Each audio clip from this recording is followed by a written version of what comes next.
Hey, fourth graders. I know. You've been waiting. You saw all the other books that I've placed on Class Dojo and on YouTube. So I know you've been waiting to hear the end of your book, 15 Minutes by Steve Young. The problem I have is that all four classes are on different pages. So what I'm going to do is I will do a little refresher and then I'm going to start where the last class was at. And then we'll pick it up from there. So thanks and bear with me. 15 Minutes by Steve Young. HarperCollins Publishers. Copyright 2006. Now, fifth graders, because you all left off at different places, I'm just going to go back and remind you what has happened, and then I'm going to pick up in the middle of the book where the last class was at. Now, we all know that Casey has found out how to use the go back, how to make it work when he wants to go back, just by pushing a button. He's used it pretty selfishly so far. It's all about him. He used it to play a trick on Danielle so that she kind of likes him, and he used it to get past Todd and Milton's test so he wouldn't get a swirly anymore. And he also used it to get an A, a perfect score on his test in Miss Loser's classroom. So he's been using it to change everything in his life, but he hasn't done anything to help anyone else. Well, the next thing he wants to try is he wants to see how it could possibly make him a better football player. So I'm going to begin at chapter 36 called 15 Minutes of Practice. Here we go. "Since when do you wear a watch to practice?" asked Coach Peter Kuski. I'm trying to get my timing down." Well, of course, he had no idea what I was talking about, but I figured if the opportunity arose, maybe I'd give a shot at seeing how the go-back might make me a better player. Of course, it's all about raw talent, but it doesn't hurt to back that up with some good timing. "Okay, little, going for Brosnan. No use hurting the regulars right before the big playoff game." So I ran in. I was not really sure how I'd be able to use the go back to my advantage. "Hey, Stacy," said the oh so hysterical Todd. "Ready to get pummeled?" I lined up on defense, guarding Broderick Broad Miller. He was one of our fastest receivers.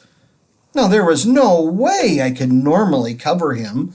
Well, at least not the first time. The ball was centered. Miller zigged and zagged as he ran to his predetermined spot 15 yards down the field, where Todd delivered the ball right on the money. Me? I had already tripped over my own feet, and I belly flopped about 10 yards away as Miller ran untouched for a score. I hope my inept footwork went unnoticed. "Nice footwork," said Todd between obnoxious chuckles. "Why don't you go out for the ballet team?" Milton snorted. Well, that wasn't so bad. They were jerks anyway. What else would you expect? It's not like anyone important noticed. "Hey, Casey," yelled out Amy from the sideline where the cheerleaders were practicing. "We could use some of that form over here." Well, at least Danielle didn't. "Have a nice trip," howled Danielle. "See you next fall." Okay, not very original, but it didn't make it hurt any less. "You'll get 'em next time," cheered Nina. And then it hit me. No, not an idea. The ball. While I was thinking of how idiotic I must have looked, I ended up looking even more idiotic as the ball was thrown in my direction. Unfortunately, I was looking the wrong way. "Nice catch!" yelled Todd. "Yeah, way to keep your head in the game," called out Milton. Well, at least Danielle didn't say anything. She was too busy laughing. It's amazing how much more embarrassing it is when the girl you like is laughing hysterically at you fouling up. And then it hit me. Okay, and this time it was an idea, and you'll never guess what it was. Swoosh! Okay, you guessed it. Chapter 37. Another 15 minutes of practice. "Since when do you wear a watch to practice?" asked Coach. It's not a watch. It's a football refigurator." I just love watching Coach's face twitch. Yeah. Okay, little. Just go in for Brosnan. No use hurting the regulars right before the big playoff game. I ran in. Again. "Hey, Stacy," said the oh-so-hysterical Todd. "Ready to get pummeled?" "Yeah, by you and what army?" I said defiantly.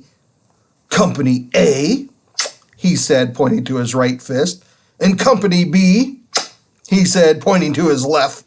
"And Company C and Company D," he added as he pointed to his elbows. "And Company..." Okay, I get the idea. Gee, I've got to remember that being overconfident can get me into a lot of trouble. As before, I lined up on defense, guarding Miller. The ball was centered, and as Miller zigged, but before he got to his zag, I headed to a spot one step in front of where I knew where Todd was going to throw the ball. Todd delivered the ball, and Miller was right where he should have been. But before the ball reached Miller, it reached me. And I intercepted it. The silence on the field was broken only by the disgusting sound of everyone's eyeballs popping out as they watched me run untouched into the end zone. Now, I do have to admit that running wasn't all that difficult, since no one even tried to tackle me. You see, by the time anyone recovered from the shock of my actually catching the ball, well, I had already scored. "Way to go, Mr. Touchdown!" screamed Nina. "Nice play," yelled Coach. "I didn't know you had it in ya." "You were lucky, little," said Todd. "I underthrew that ball. It won't happen again." As I walked back to my position, I saw Tractor shaking his head with that little smile of his. It was kind of hard to miss the fact that the cheerleaders, including Danielle, had seen the play too. I made sure that she didn't notice that I was noticing. It's all part of being oh so cool. On the very next play, Todd sent Miller long. Now, I'm surprised I didn't catch a cold from the breeze Broderick created as he ran right past me. But Todd, he made so sure that he wouldn't underthrow Miller, he threw it 10 yards over his head. Oh, man, this one's going to be sweet. Swoosh! "Hey, Stacy," said Todd. "You ready to get pummeled?" "Yeah, by your Company A and Company B fist?" Yeah, said the ever-so-confused Todd. "And don't you forget it." As I had already done twice before, I lined up on defense, guarding Miller. Again, the ball was centered as Miller zigzagged, etc., etc., etc. And again, I intercepted the ball. I ran it into the end zone, and this time, well, it actually felt pretty good. "Way to go, Mr. Touchdown!" screamed Nina. "Nice play," said Coach. "I didn't know you had it in you." "You were lucky, little," said Todd. "I underthrew that. It won't happen again." I just smiled, and I walked back to my position, and this time I even winked at Danielle, and I'm pretty sure she smiled back at me. On the next play, instead of lining up opposite Miller, I just went right to the spot where I knew Todd was going to overthrow the ball. Miller took off. Todd threw, and the ball, well, it went right where he had thrown it 15 minutes before, 10 yards too far, and right into my arms. Another interception! "Wow," said Coach. "Great anticipation, Casey," complimented Miller. "Dumb luck," said Todd. "Looking good," yelled out Danielle.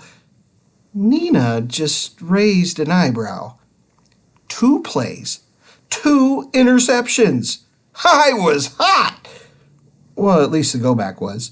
Before practice was over, I had intercepted 7 passes, recovered 3 fumbles, and just for good measure, I told Todd what play he would be calling next. I walked off the field as if I had just won the championship game myself.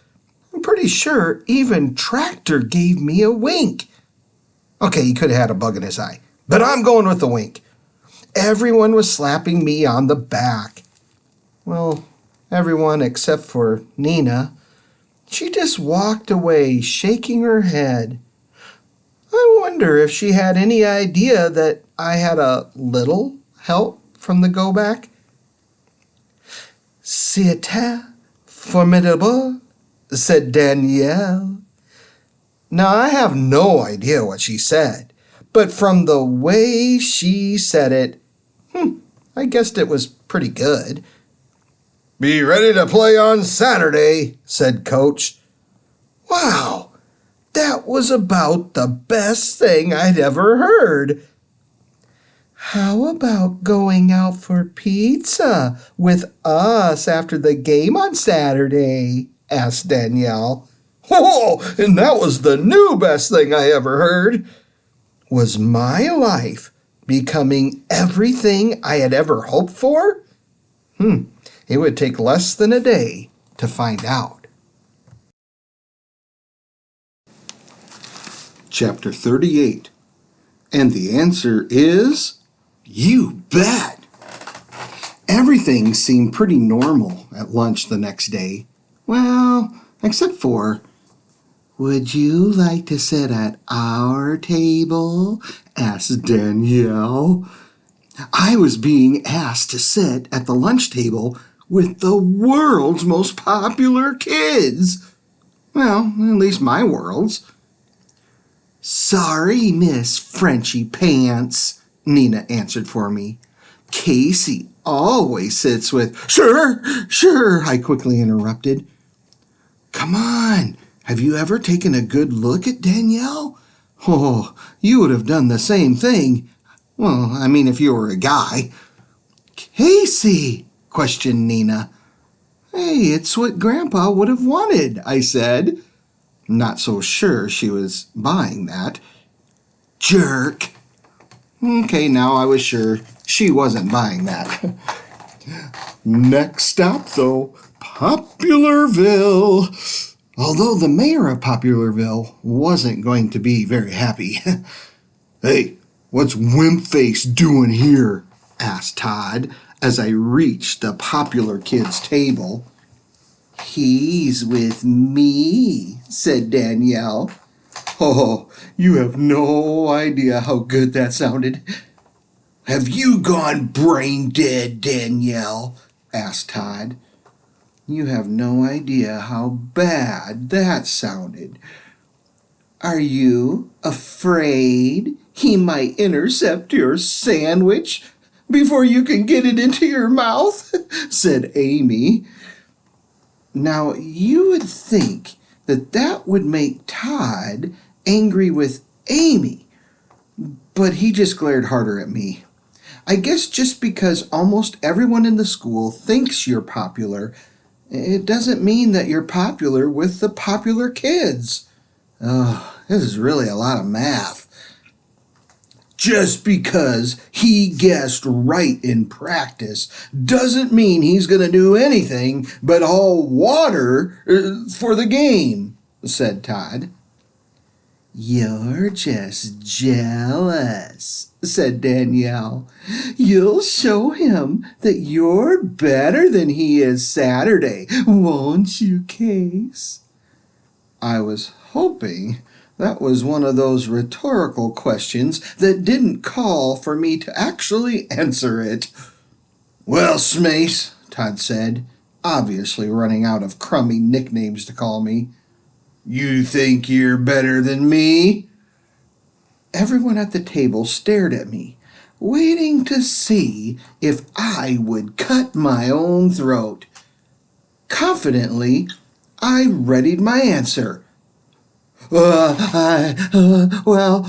see, Looking forward to playing with you Saturday, a soft yet strong voice said. It seemed like the world stood still. Well, at least the winner's table stopped in mid-bite. And without another word, Tractor moved on and left the lunchroom.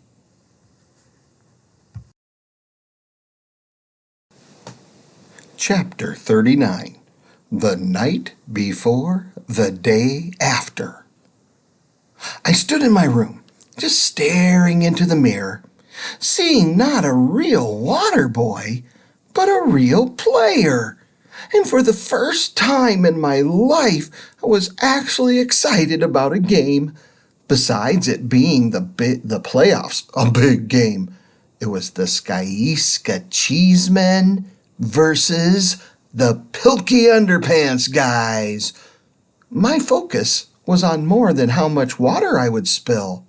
Tomorrow after the game, I was going out with the most popular kids in school.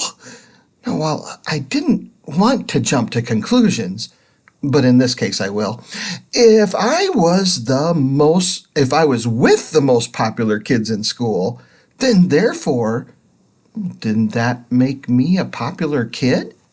I think it's called contagious popularity. So I put on the go back, admiring how good looking I was when I had some power over my life. Thanks again, Grandpop, I said, looking at Grandpa's picture, which didn't really seem as cheery as I first remembered it. Crack! What the? Crack! The window. I opened it and whoosh, a rock flew right past my head. Casey! Nina, what do you want? And why are you throwing stones at a window instead of coming in the front door? I did not want to be seen going into a jerk's house. Does this have anything to do with the fact that I'm finally popular and you're not? No! This has to do with you being an idiot because you think you're better than your old friends. Oh, that is so bogus. I don't think I'm better than my old friends. It's my new friends are better than my old friends. Uh-oh. I don't think that came out quite the way that I meant it. Todd and Milton? You mean they're better than Jack or Mel or Howie or me? I'm not saying that exactly. Oh, you'd rather be with Amy? No. Or Danielle?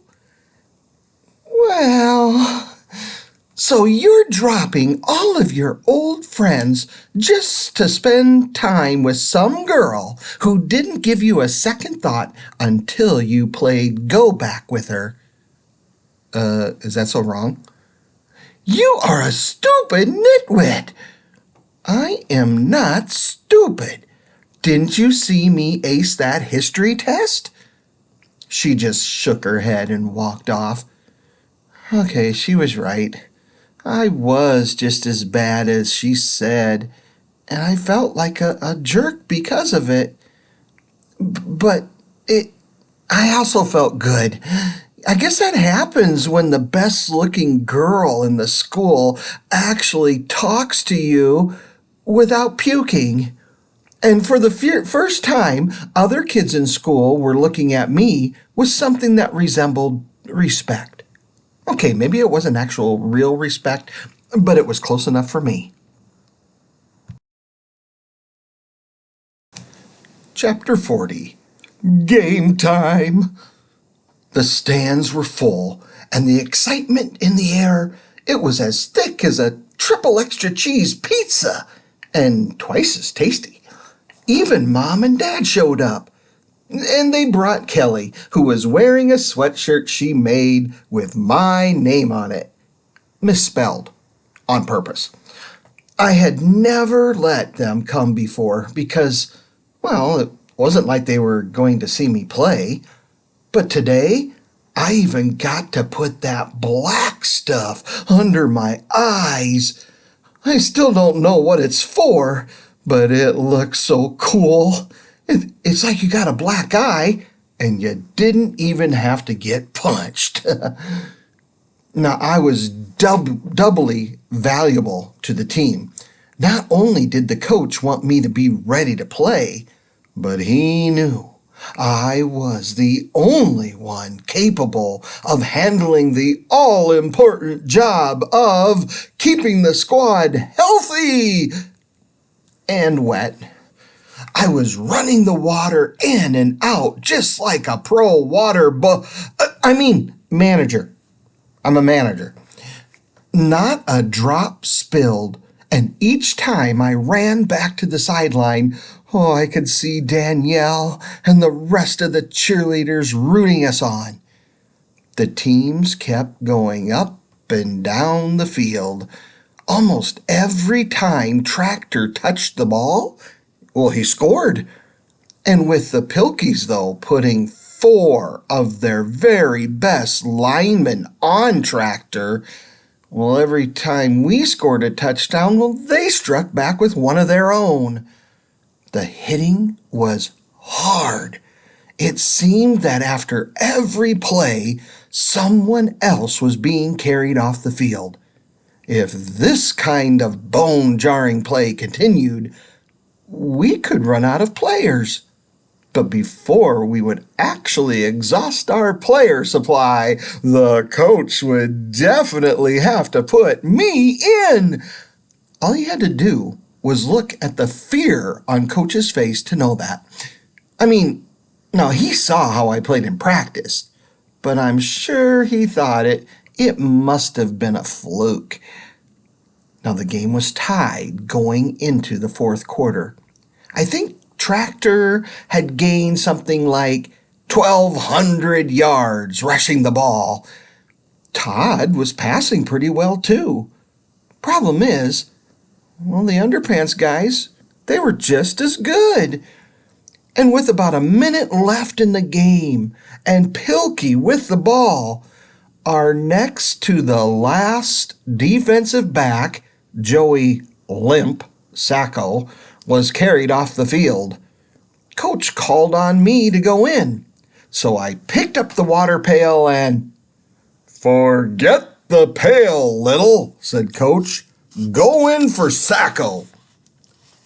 Wow, this was my big chance. I started to go in. "Hey, leave the watch here," yelled Coach. Leave the go back? He has got to be kidding. I couldn't play worth a darn without it. But maybe this was meant to be. Maybe this was a sign that I should just go in and depend on myself to be the best that I could be, and everything would be all right. Nah. The wristband! It's stuck, Coach! I mumbled as I ran onto the field. Can't get it off! Sorry. I got into the huddle with Todd, Milton, Tractor, and the rest of the defense. You just stay out of the way and don't screw up, Stacy, said my very supportive teammate, Todd. The Pilkey guys lined up, and I was pretty sure they would run the play in my direction. I was the newest player out there, and they always test the one who's the most untested. The quarterback dropped back, looked right in my direction, the same direction in which their receiver was leaving me in the dust. He caught the ball on a dead run as the game clock counted down. But that's when Tractor came out of nowhere. He hit that Pilkey receiver so hard, we were all surprised the kid stayed in one piece. One thing that wasn't surprising was he coughed up the ball. Fumble! There it was, rolling around, no one within 10 yards of where it landed. And with the speed and force of Tractor's tackle, Tractor and the receiver had rolled some 15 yards out of bounds. I was a good 25 yards away, as I had forgotten which direction we were going in, and I ran in the opposite direction. Hey, it's a mistake anybody could make. Well, if they were me.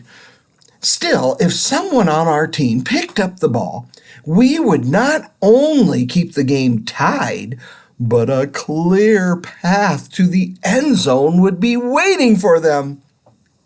After what seemed like, 15 minutes, someone finally picked up the ball. Oh, but it wasn't one of our cheesemen. It was an underpants guy who picked it up, and before anyone on Skyiska could react, he had scored the winning touchdown. Well, I guess at least it wasn't my fault. Well, not that much, anyway, right? Nice coverage, Little, said Todd. Great play, added Milton. If you look up cynical in the dictionary, you will find pictures of Todd and Milton there. But if you look up sucky player, I'm pretty sure I'd be looking right back at you. Danielle, she just stood there shaking her head. I was already writing off the after-game pizza along with my newfound popularity. Unless... why not? Swoosh! Chapter 41. Score! Once again, I was whisked back to... Forget the pail, Little, said Coach. Going for Sacco. Hey, leave the watch here, yelled Coach. Not on your life. What? What did you say? Growled Coach. Oh, gee, I didn't think I said it that loud. I said, there's snot on your wife. You might want to go give her a tissue. As he looked into the stands for his wife, I quickly just ran out onto the field. I got into the huddle with Todd, Milton, Tractor, and the rest of the defense. Just stay out of the way, said Todd, and don't screw up, Stacy. Maybe you'd better stay out of my way, I said with a sneer, trying to raise one side of my upper lip so I could look tough. But all I ended up doing was looking like I had something wrong with my mouth. Are you making faces at me? growled Milton. No, an involuntary twitch. It's hereditary. Jerk, blamed Milton. Yeah, I agreed. Yeah, I am a jerk. The Pilky guys lined up, and I knew they'd be running the play right at me. But instead of me lining up against the receiver that I was supposed to defend, I just went right over to the part of the field where Tractor would cause the fumble. The receiver, he was laughing at me. Get on your man, shouted Coach. Where are you going, dimwit? Yelled Todd. It seemed like our entire side of the stands was screaming for me to move into the right position. Todd tried to call a timeout, but before he could, the Pilky quarterback already took the ball. He dropped back and he threw the ball right into the hands of the receiver I was supposed to be covering. He caught the ball on a dead run as the game clock counted down to 0.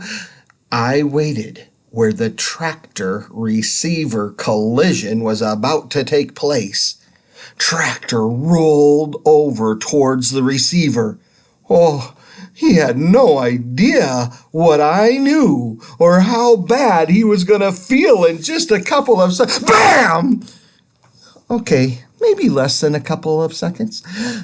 Being as close as I was, the impact was much more resounding than it had seemed the first time around. I'm guessing the vibration from that hit registered at least a 6 on the Richter scale. And, as before, the ball popped free. This time, there was somebody nearby. Moi. Hey, that's me in French. With no one else around, the ball bounced quickly and hard. I went down to grab it, but not being quite as coordinated as I'd like to be, I missed it. And as it smashed against my wrist, luckily I got it on the second bounce. Buoyed by the crowd, I ran past the cheerleaders, who were not exactly jumping for joy, as much as giving me some sort of a cheer with their fist. Fists that seemed to be aimed directly at me. From behind, instead of Pilky players running me down, I was being chased by 10 angry teammates. And that's when I realized that the cheers I was hearing were actually coming from the Pilky stands. Because I was running in the wrong direction. But I had gained so much confidence, I didn't even worry a bit. I just put on the brakes and I went to the old trusty go back, which wasn't there. No! It must have been knocked loose when the ball hit it. That meant, whatever I was going to do, I was going to have to do it on my own? Yikes! Depending on myself was not a thing I was very good at. That's when the next best thing to the go-back showed up. Tractor. Follow me, he whispered in my ear. And with that, Tractor turned, and like a nuclear-charged tank, he began to escort me down the field. He was mowing down Pilky players as if they were defenseless blades of grass. This time, the cheers were coming from the Skyiska fans. I was at the 20, the 30, the 40. It's pretty easy to run when you're riding a 90-mile-per-hour plow. As the underpants guys flew right and left, I was pulled along by a mighty draft generated by Tractor. As we passed the cheerleaders again, I'm pretty sure Danielle blew me a kiss. Okay, she could have been just wiping her mouth, but as fast as I was running, I couldn't be sure. with 10 Pilky guys strewn all over the field in all sorts of mangled disarray. There was only one defender left who stood between me and the end zone, between me and the winning touchdown, between me and a lifetime of popularity. And I was gonna gain this fame all on my own, without any help from the go back. Yes, sirree, no help at all. Unless, of course, you count the little bit of support I was getting from Tractor. All right. It was a ton of support from Tractor. Still, this was going to be so great. The last Pilky guy, well, they all called him Rex, as in Tyrannosaurus Rex. He was actually bigger than Tractor, but that didn't slow down Tractor not one bit. If anything, it seemed to make him even more enthusiastic about putting a hole right through this guy. Bam! The vibration from their collision is still being felt throughout the school. I'm serious. If you go to a Skyiska middle school game today, they have seat belts in the grandstand to keep you from falling out of your seat. Tractor and Rex rolled out of bounds in a heap of middle school blob. And I headed for end zone heaven. The 20-yard line, the 15, the 10, the 5, the 4, the 3, the 2, the 1, the 3/4, the half, the 3/8, the 3/16, the... Okay, it actually didn't take that long, but when you're in the middle of something this awesome, well, you just want it to last as long as possible. Finally, score! Skyiska wins! Skyiska wins!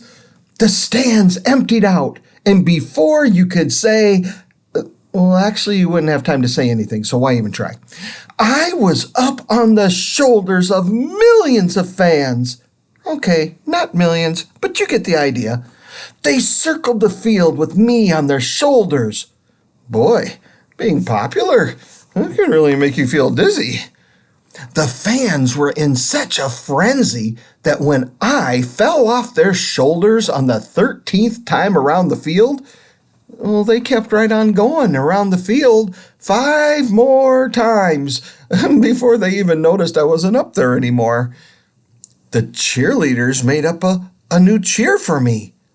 2, 4, 6, 8. Casey's play was really great.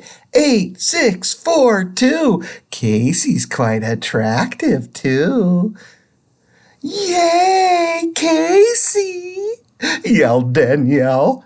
Remember the victory party. Like I would ever forget. Can you believe it? Even Todd was happy for me. You were just lucky to be in the right place at the right time, said Todd, smirking. Okay, smirking was about as close as he ever got to being happy. I looked for Nina and the guys, but they were nowhere in sight. Would have been nice to share this with them. And where was Tractor? To be honest, he had more to do with the win than the go back or I did. Okay, that's when I heard the siren. I ran over and I saw something that I'll never forget. Oh, what was it again? Oh yeah, right. The indestructible Tractor Thinthith had been, destructed. Tractor's leg was twisted in a shape. It more resembled a pretzel than a leg. Maybe he was clenching his teeth a little bit more than normal, but with all the pain that he had to be feeling, you wouldn't know it from his face. I mean, if it was me, I wouldn't be yelling out in agony either. Well, that's because I would have already passed out from the pain. Now, was it my fault that Tractor got hurt? It was his choice to do the blocking, right? Oh, who was I kidding? It was my fault, darn it. The attendants lifted Tractor into the ambulance and closed the doors. Tractor, he was a tough guy.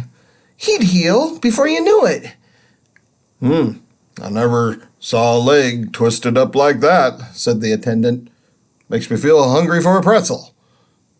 Will he be okay next week for the championship game?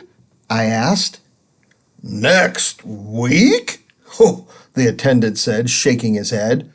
He'll be lucky if he ever walks again.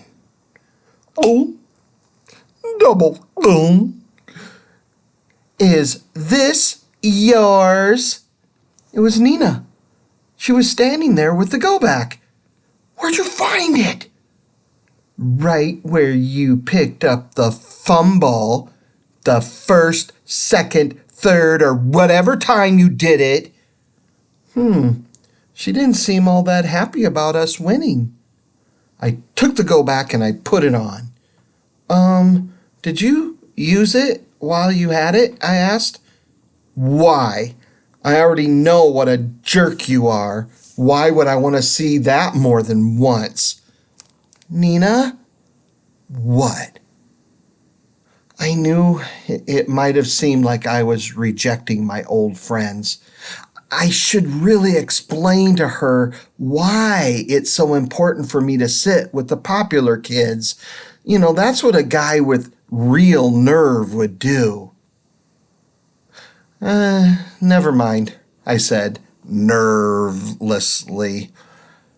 Enjoy your pizza with your friends.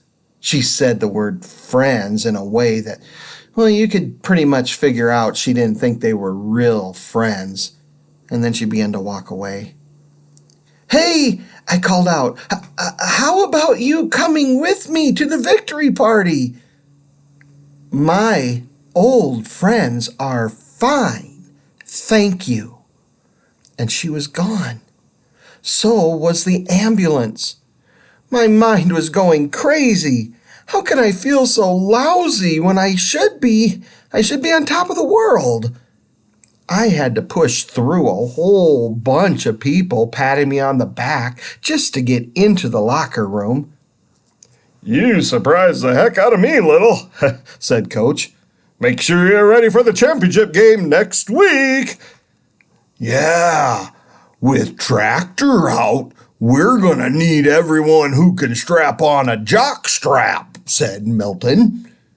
Todd slammed Milton across the top of his head.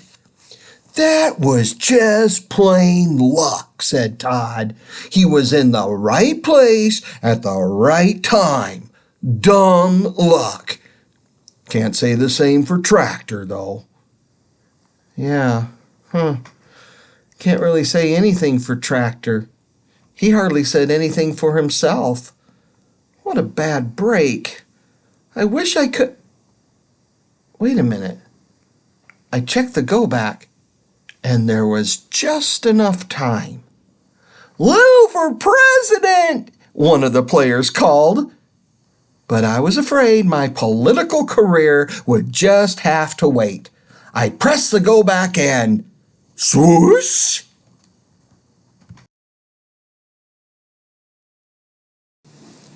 Chapter 42. Here we go again. Once again, I was staring straight at Tractor's butt as he chewed up the pilky guys in front of him. I wasn't sure what I was going to do, but I knew I had to do something. Pretty much really just Tractor, were bearing down fast on Tyrannosaurus Rex. Tractor! I yelled. Over here! Watch out! Huh? Running as fast as he was and then turning to look back at me? Well, he was easily pushed aside by Rex. I took off running as fast as I could towards the center of the field. Unfortunately, Rex was running the same way. If I could just muster up all the strength that I had, perhaps I could outrun Crash! Now, a lot of you might say that before I was obliterated by Rex, I should have just used the go back. After all, now I already knew where the go back was, and all I had to do was pick it up, and I could go back, and I could make things right. And I could still score the game-winning touchdown. Sounds good, huh? Except for one little matter.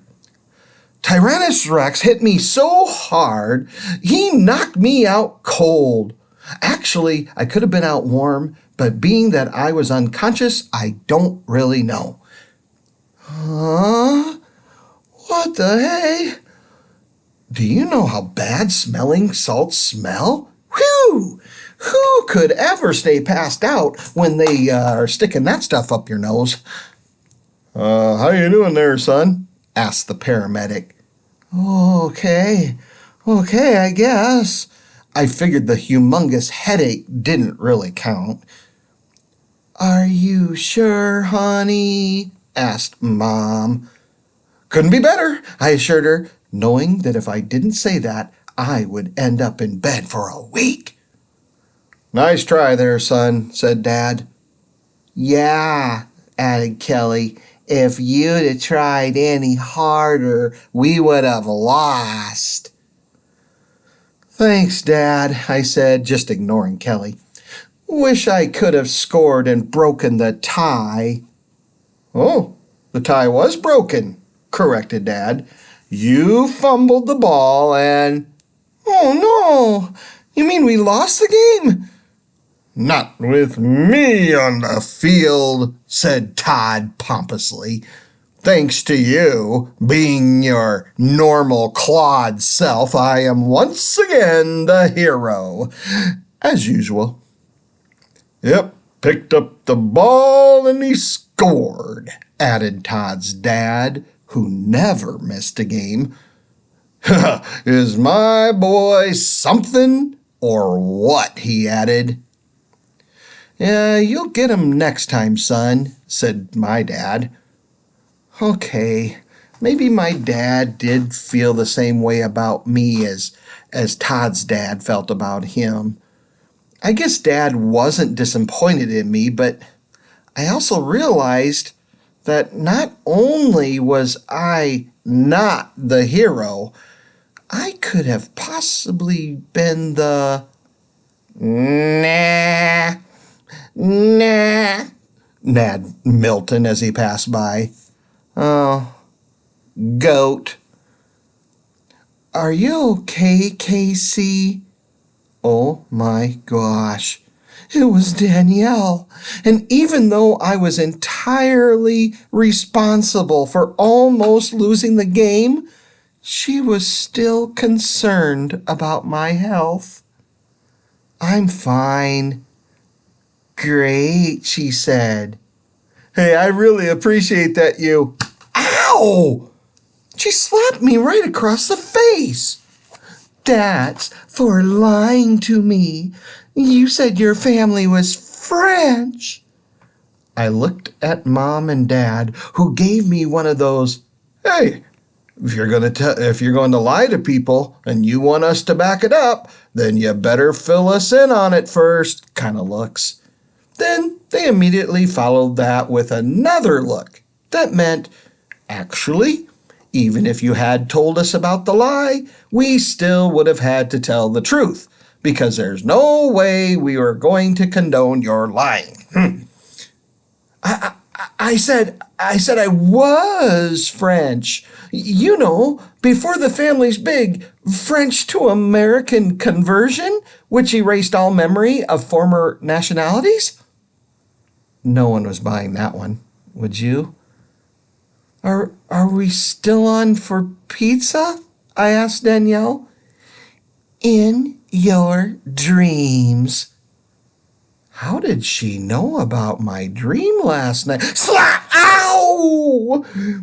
That's for putting me in your dream last night, said Danielle as she walked off in a huff.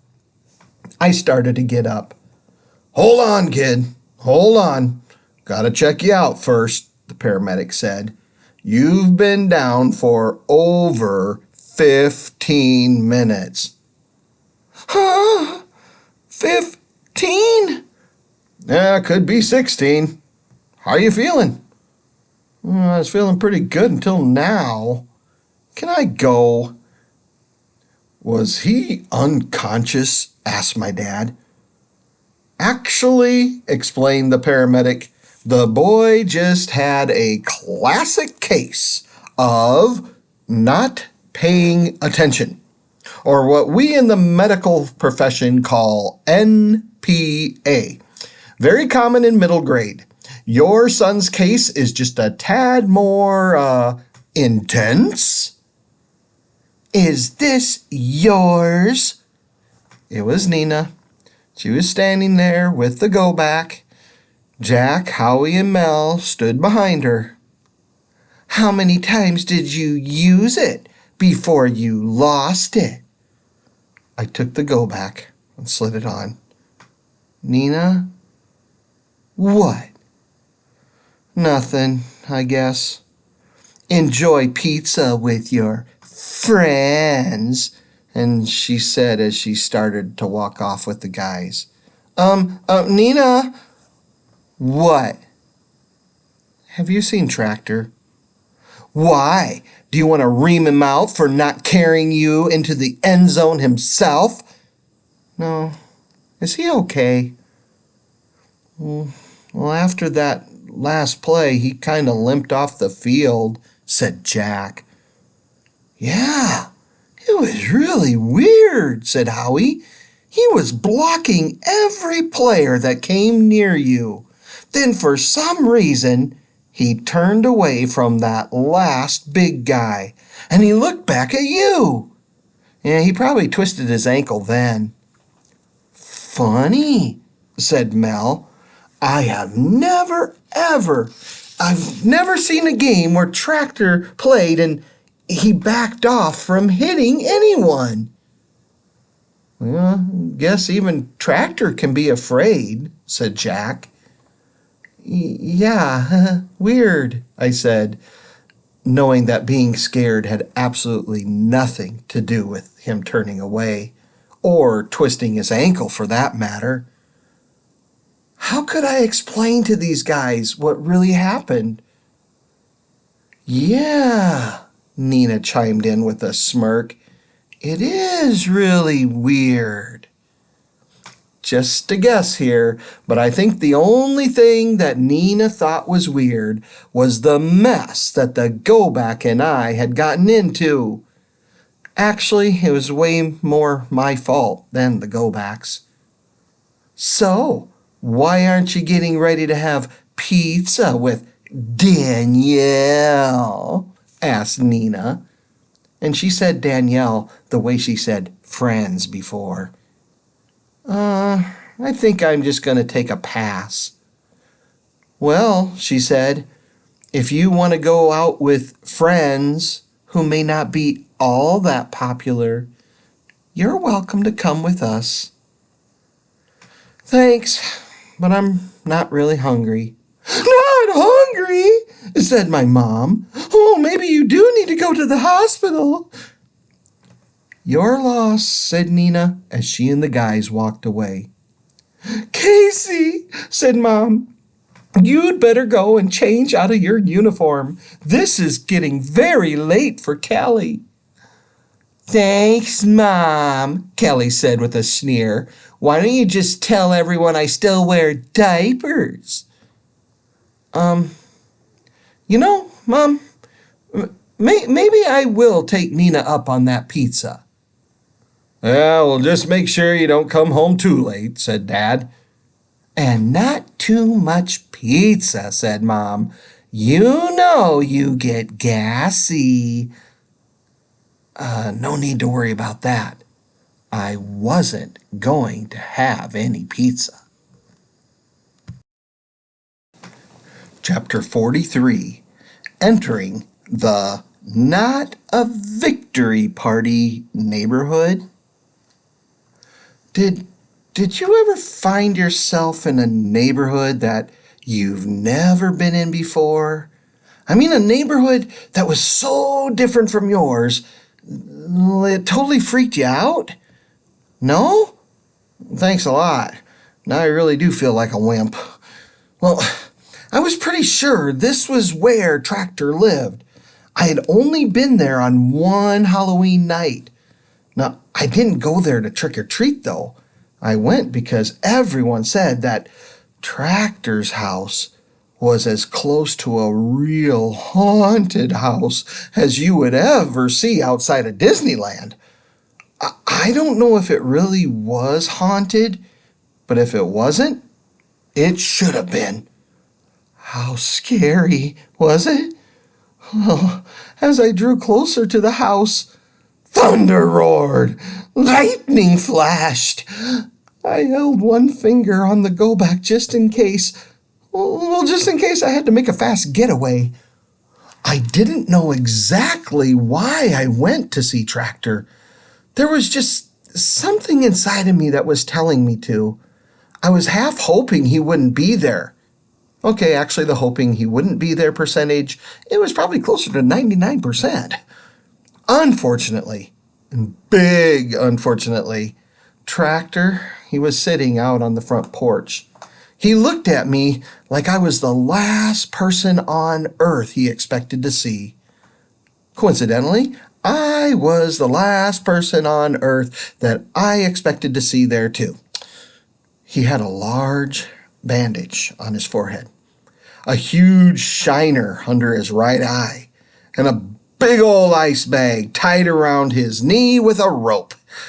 A pair of crutches were leaning up against the wall. You look pretty banged up," I said. Nah, he smiled. I put this stuff on just to look cool. Good game, huh? I said. Tractor shook his head no. Yeah, I didn't think so either, I said.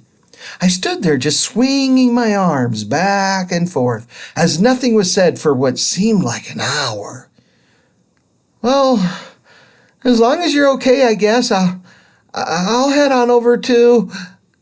Just as I was leaving, the door swung open. That's when I heard the menacing sound of creaking wheels, and a wheelchair rolled out, carrying the oldest lady I had ever seen. Oh my gosh, she had to be well over 60. Maybe she was even 62. Oh, I see you have company, Norman, said his grandmother. I had never, ever heard anyone call Tractor Norman. But I guess since she was his grandmother, it's a pretty safe bet he was going to let her get away with it. "Can I get you something to drink?" she asked me. No, thank you, ma'am. I really can't stay. Some other time.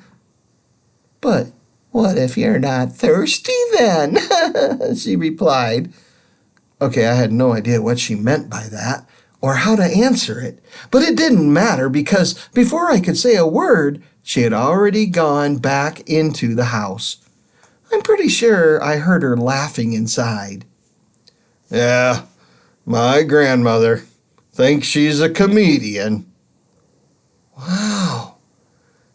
Tractor actually said something to me. Yeah, she's been looking out for me ever since I killed my parents. That was the only sound that escaped from my mouth. That's when Tractor, the guy who I only saw smile once before, let out the biggest laugh I ever heard. Yeah, and then I murdered the detectives who tried to arrest me. His laugh boomed even louder, and it was so contagious that, well, I couldn't help but laugh too. Then as quick as he started to laugh, he stopped and he growled. What's so funny? Well, I just thought that, with you laughing, you were kind of joking about, I'm sorry. That's when he laughed even harder than before. I just stood there. I didn't know if he was joking or if he was joking about joking. Could I laugh or not laugh? It was like being at a dinner table and you and your sister or brother want to burst out laughing about something, but if you do, your mom will pop you one. Gosh, it isn't easy being a kid.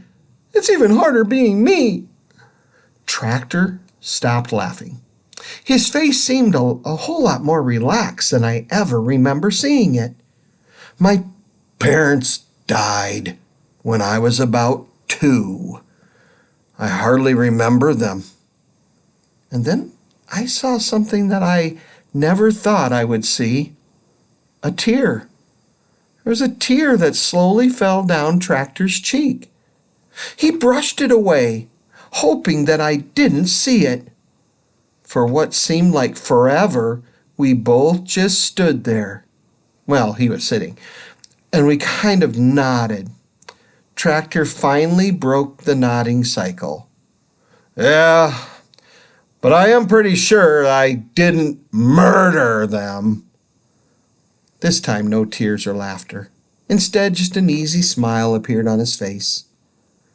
Sorry I blew that last block, said Tractor. You didn't blow it. I was the one who screwed up.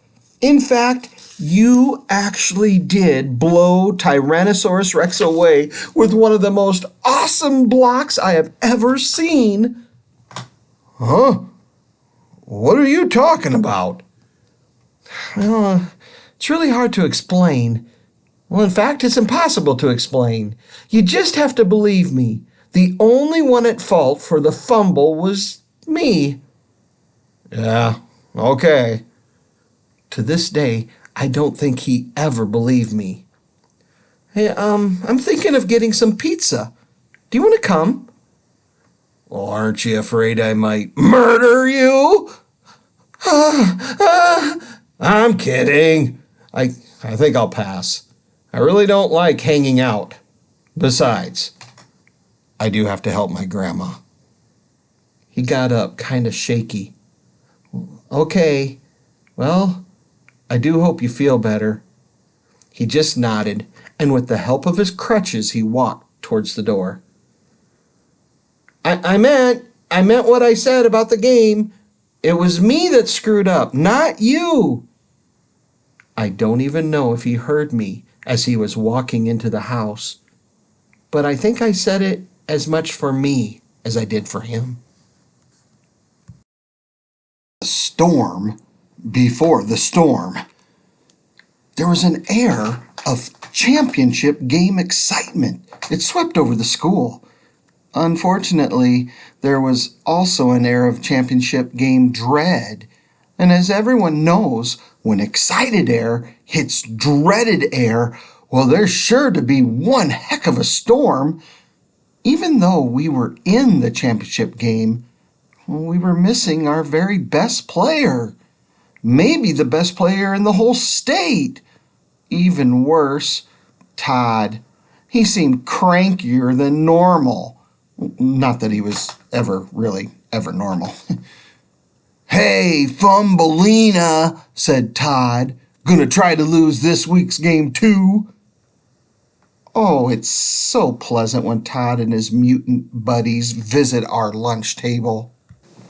Todd, I said, can I ask you a question?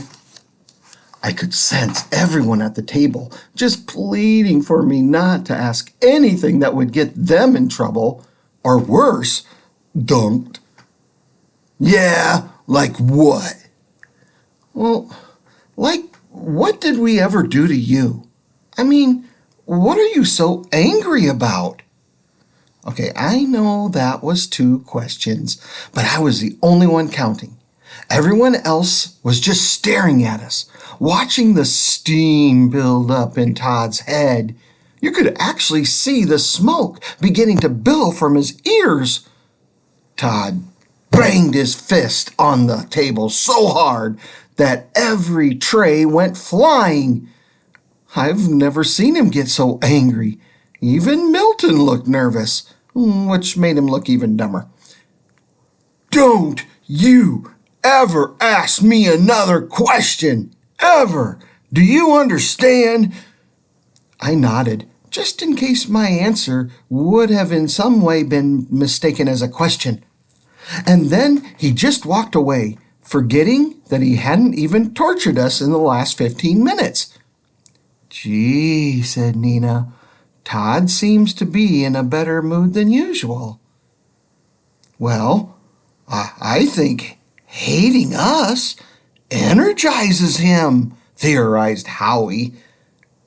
Yeah, and without Tractor playing, he can use all the energy he can get for Saturday's game, added Jack.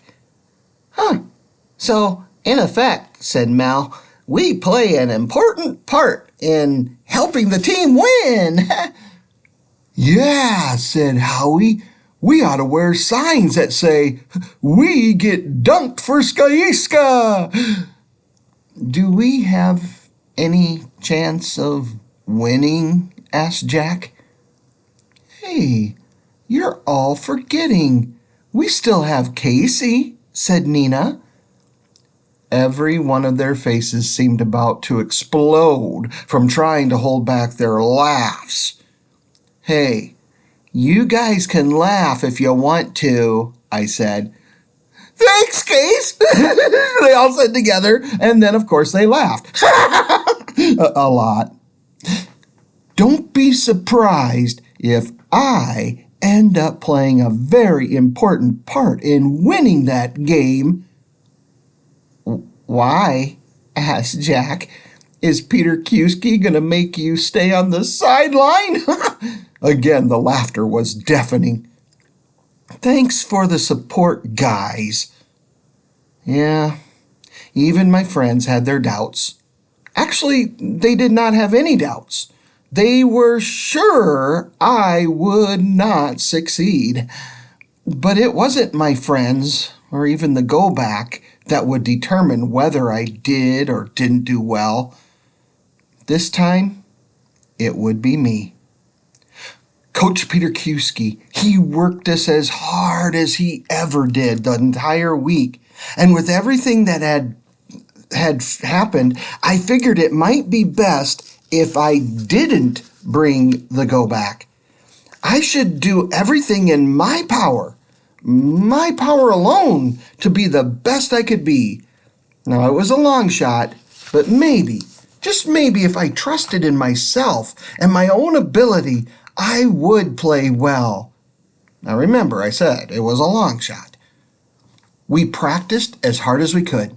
Even though without Tractor playing, the team seemed a little less sure of winning, we would be facing the undefeated Unfortunate Eventers of Lemony Snicket Middle School. The game would be our toughest of the year. It would have been that way even if Tractor was playing. Hey, Little, said Coach. I wouldn't let your fumble last week bother you. Oh, what a man! He knew how to inspire his players, even if it was a player who made what could have become a game-losing fumble. I guess that's why he's the coach. Yeah, because if you're lucky, I won't have to put you in. Yeah, and that's why I was a player, and not a very good one at that. Even so, that wouldn't stop me from trying. Game time! Game day was here. I was as ready as I would ever be. John Skyiska Kraft Smelly Cheese Memorial Stadium was standing room only. Well, actually, it was always standing room only. You know, we were only a middle school. There weren't any seats, just stands. It would have been nice to have Tractor on the sideline, just as an inspiration. But he hadn't shown up in school all week. Kids were saying that he was so angry that he hurt his foot, well, that he actually chewed it off and he wouldn't come back to school until a new leg grew back. I figured it was more that he was embarrassed that he wasn't indestructible. Whether I was going to play or not, I was ready, just to make sure I wasn't tempted to use the go back to cover up my mistakes. I let Nina hold on to it. Now, I trusted her more than I trusted myself, and I was pretty sure she wouldn't use it selfishly. "Good luck," yelled Nina, who was flashing the biggest smile. She was standing with the two best-looking guys in school, who had never before given her a second look. "Isn't everything just as perfect as it could be?" Okay, hopefully she wasn't using it too selfishly. Well, just like the game with the Pilkey guys, this one would be an epic back and forth, give and take war. As the fourth quarter counted down, the score was 80-79 in favor of the eventers. Todd had been amazing. You see, without Tractor there, he had definitely stepped up his game. Every pass was on target. Every time he ran, he seemed to score. Now remember, I couldn't stand this guy, so when I say he was great, he had to be pretty darn good. I had actually gotten into the game a few times. 5, if you count the 3 times I carried in the water. I hadn't made any mistakes, though I think that was because Todd kept the ball out of my hand. Still, it was okay. I felt like I was actually part of the team. With time for only one more play in the game, Coach called for Tracy Piddle. He was our very best receiver. He wanted him to go in. But with the noise from the crowd and Piddle paying more attention to the cheerleaders than he was to the game, well, you could understand how I thought he wanted me to go in. Casey Little. Now, I couldn't say that Todd was thrilled to see me come into the huddle. In fact, he was pretty darn upset. But we had run out of timeouts, so he had to go with what he had. Todd called for a running play for himself. The ball was snapped to Todd, who faked a pass to me. Yeah, as if anyone really thought he was going to throw it my way. He tucked the ball under his arm and took off for the end zone. And he would have made it if it weren't for the fact that I ended up getting in his way. You see, he was so busy trying not to trip over me, he didn't notice the snicket Neanderthal dude steamrolling straight for him. With the game clock reading 0 and only 1 yard from the end zone, Todd, he was hit with such velocity and force, I was surprised he didn't lose his head. Too bad I couldn't say the same for the ball. Fumble! As a wailing moan filled the Skyiska stands, the ball flew up in the air and towards the Snicket defensive back. The ball and defeat closed in. I jumped. I jumped as I had never before. And I know this is going to be really difficult to believe, but I picked off the ball. That's right. I caught it. I caught it a yard from the goal line. And with the fear of getting severely damaged by that Neanderthal as motivation, I quickly stepped into the end zone just as the gun was going off. Victory! And I was the hero. Me alone. No go back. The delirious crowd erupted, flooding the field. Oh, what a feeling! Even Danielle and Milton, they were cheering for me. It might have just been the excitement of the moment, but even though Tractor wasn't there, I could almost feel him giving me the big thumbs up. To top it off, and this is going to sound pretty rotten, but the best part was Todd was miserable. I know that's not very nice to feel that way. Oh, heck, with all the grief he gave me and all my friends, he deserved it. It all felt so great. I had finally understood the real lesson of the go back. Do it on your own. I got down on the ground and Nina ran up to me, jumping up and down. You did it! You did it! Yeah, I did. I know I still have the go back, but you didn't somehow sneak it away from me and use it to win the game, did you?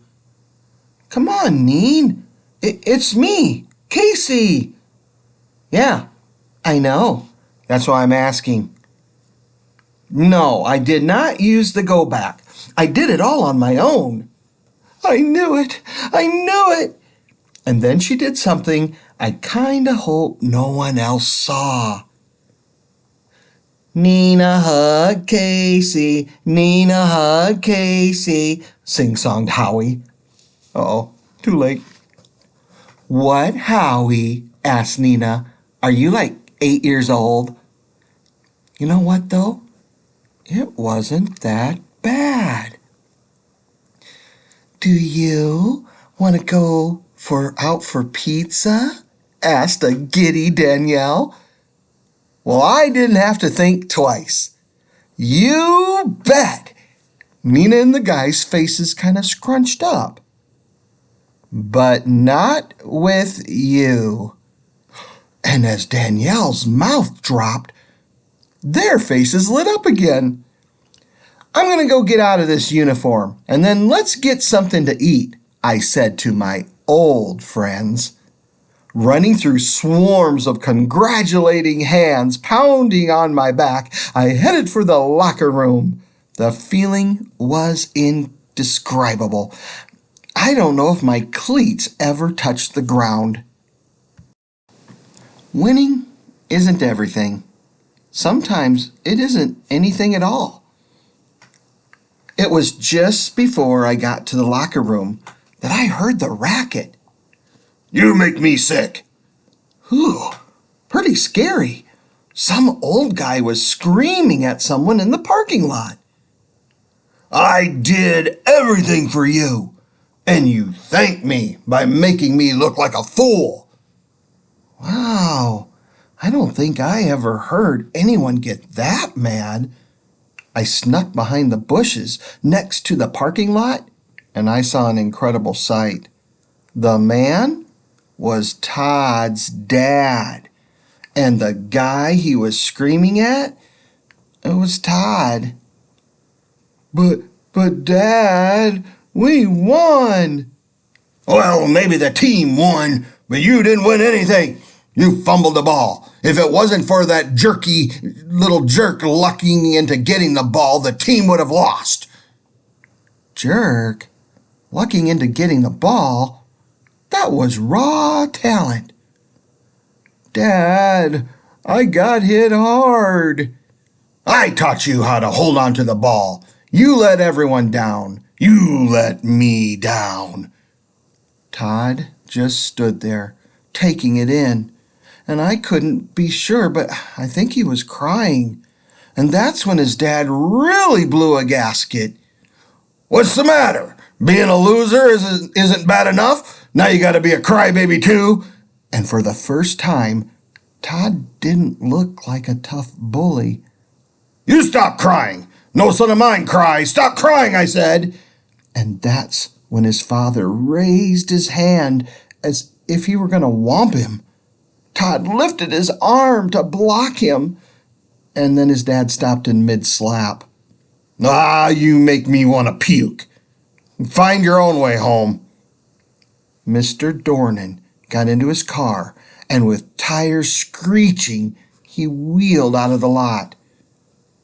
I didn't know what to do. I was the last person Todd would want help from. I'm sure he was already embarrassed enough. Jeez, last game of the season, and he was going to have to spend the rest of the year dealing with that? I can't believe it, but I really felt bad for Todd. But maybe this is how the world works. You know, you're crummy to other people, and then other people are crummy to you. So Todd was getting back what he had given out, right? You know, like the golden rule, only in reverse. As I reached the hallway just outside the locker room, I remembered something I really didn't want to remember, at least not right at that moment. The doing isn't doing for others, or you ain't doing nothing at all. Man, even when I didn't use the go back, I was finding myself going back. I walked outside and I caught a glimpse of Todd sitting in the parking lot. He was just staring. Well, I guess I gotta do what I gotta do. And I better get doing it fast. It was nice for a while. I ran back to the field. I found Nina and the guys. "Why, you're still in your uniform," said Nina. Maybe he wants to make sure everyone at Dom's knows he's on the team," Mel chuckled. I pulled Nina to the side. "I'm sorry," she said, "but no more hugs." "Give me the go back." "What do you need it for? You won the game. What else do you want?" "I don't have time to explain. Just let me have it." "You told me not to give it to you, no matter what." "I'm sorry, I have to do this, but it's not like you're going to remember it anyway." "Huh?" I pushed her to the ground. I pulled the go back off her wrist. "Hey," she protested. "You know, you look pretty good today." "Really?" "Really." And I pushed the go back. Swoosh! I was just in time to run into the huddle for the last play of the game. "Todd," I said, "watch out for that big guy near the goal line." "Hey, punk, don't you go telling me what to do." The ball was snapped to Todd. He faked a pass to me, tucked the ball under his arm, took off for the end zone. The Snicket Neanderthal headed in Todd's direction. "Watch out!" I yelled. All he watched was me, and bam! Fumble! Again. The ball flew up in the air and towards the Snicket defensive back. As the ball and defeat closed in, I jumped. I jumped as I never had before. Well, once before. I picked off the ball and landed on the 1-yard line. But this time, instead of running, and boy, am I going to hate myself in the morning, this time I just stood there. Everyone started yelling, "Run, little!" Even Todd yelled for me to run. Still, I stood my ground as the Neanderthal bore down on me. Oh, this was not going to be pretty. I gritted my teeth, figuring that in a brief moment I wouldn't have any teeth left. A split second before I was going to be hit, I fumbled the ball right over to Todd. Bam! I didn't get knocked out, but by the time my eyes were able to focus again, Todd was being carried around the field. Todd's dad stood over me. "Are you all right?" "Yeah, I think so." Now, with him not being the nicest dad in the world, it was surprising that he was actually concerned about how I was. "Yeah, nice fumble, little. You're just lucky Todd was there to pick it up." Okay, that made a little more sense to me. Maybe next season you should try out for the girls' hockey team. Yeah, I see where Todd gets his sense of humor from, too. Milton stopped by to add his unwanted opinion. So, when it got to crunch time, the real Casey Little showed up. Pure 100% chicken. Cock-a-doodle-doo. That was a rooster, I corrected him. Yeah, right. As he walked off, Nina came over to help me up to my feet. That guy's a jerk, she said. Oh, really? You know, Case, if you didn't jump and get the ball, we would have lost. Thanks. No, I mean it. If I didn't know better, I'd think that you fumbled the ball to Todd on purpose. Yeah, right. Like I do that. I'm curious. Why aren't you using the go back to, fix the end of the game? She asked. I looked over to where Mr. Dornan had his arm around Todd, telling anyone who cared to listen of Todd's heroic recovery of my fumble. Todd just cheerfully took it all in. Nah, I think I'm gonna leave well enough alone. Ugh, I don't get you, Case. Neither do I agreed. Well, if you're not going to do anything about it, I will, Nina said. She pulled out the go back. Wait, stop! Hey, it stopped, said Nina. She pushed the go back's button, but there was no swoosh, not even a swoo. Did we go back? She asked. Just then Danielle yelled over to me. Hey, Hans, she said, maybe you shouldn't play another game until they start putting handles on the footballs. Does it look like we went back? She pushed the button again. Now? She asked. I just smirked. Give me that, I said, and I took it out of her hands. Well, then the go back, it began to run again. Working now, I said. Nina grabbed it back, and just that fast, it stopped. No, it's not, she said. And when I took it, well, it started once again. Gosh, we did that back and forth about 10 times. Every time Nina held it, it didn't work. But every time I held it, it did.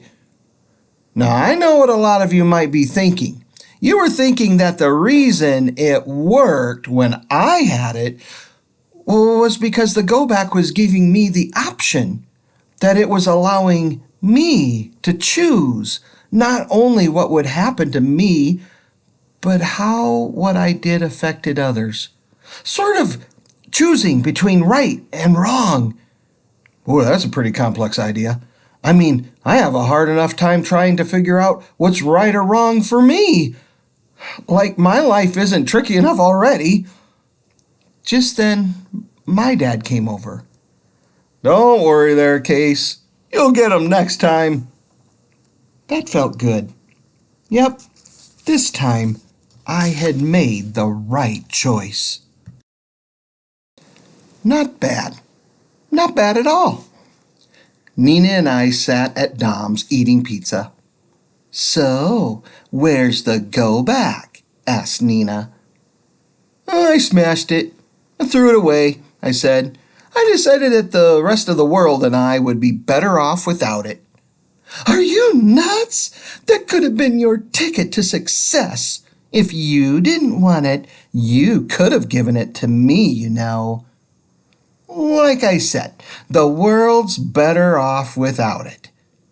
Howie, Jack, and Mel joined us. Why the gloomy face, Nina? Asked Jack. Nothing, Nina said pathetically. Just watching time pass me by.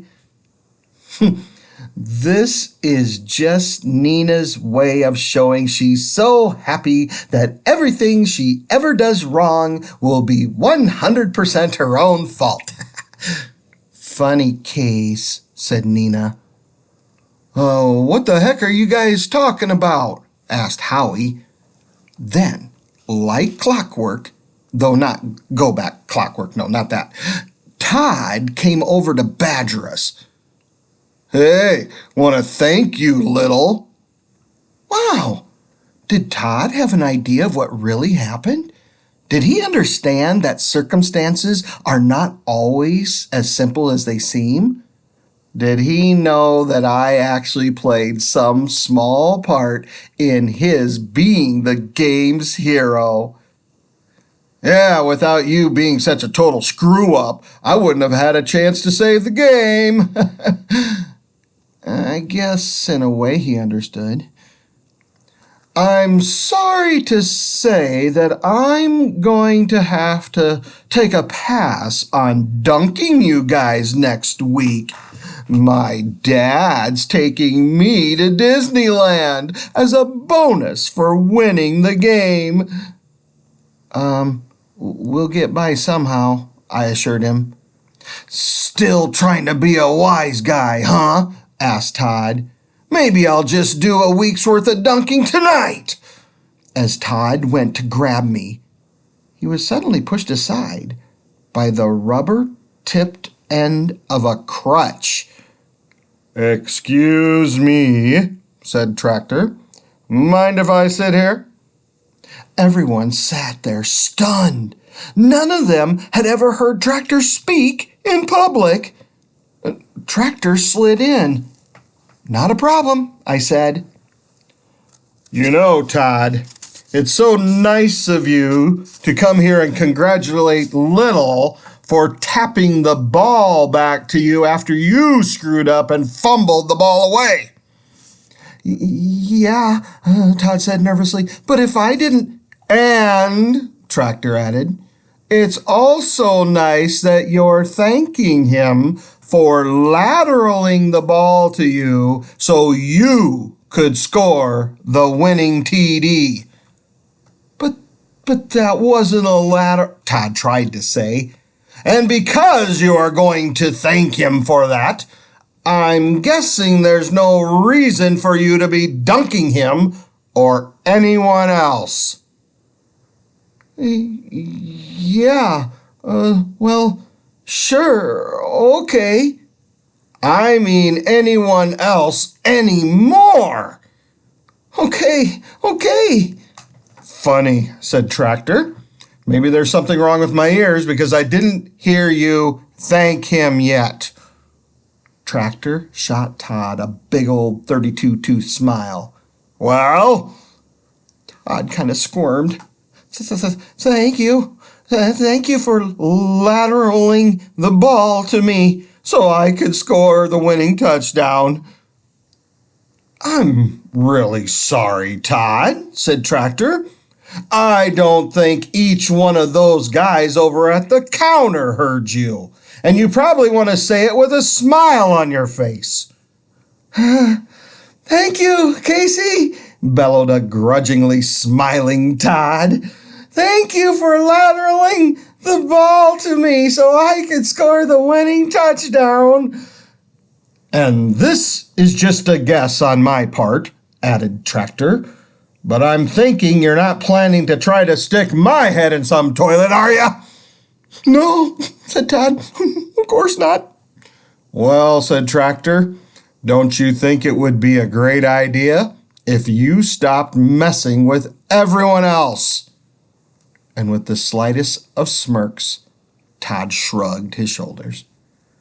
I'm sorry, Todd, I interjected, figuring I was going to join in this fun.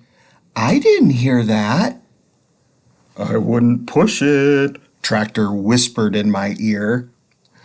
I won't be messing with anyone, Todd blared as everyone at Dom's giggled. Good, said Tractor.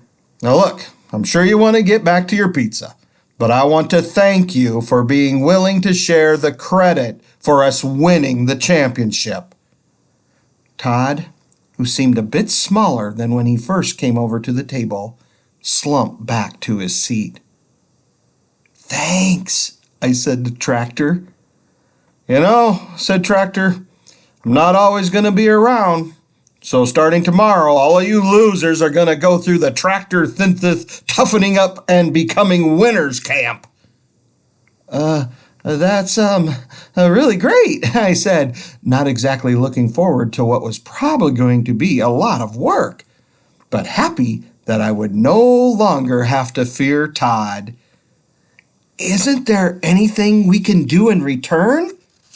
Tractor nodded ominously, and then he said, "Am I ever going to get a chance to eat this pizza, or do I have to dunk you guys in the toilet myself?" he growled. After one uncertain beat, the table erupted in laughter. As we all continued to howl, I checked my pocket, just making sure that I still had the go back safely hidden and unsmashed. Now, I may be a pretty good guy, but I'm not stupid. As I stuffed my face, I couldn't help wondering if the go. Thank you, fourth graders, for being patient, waiting for me to finish.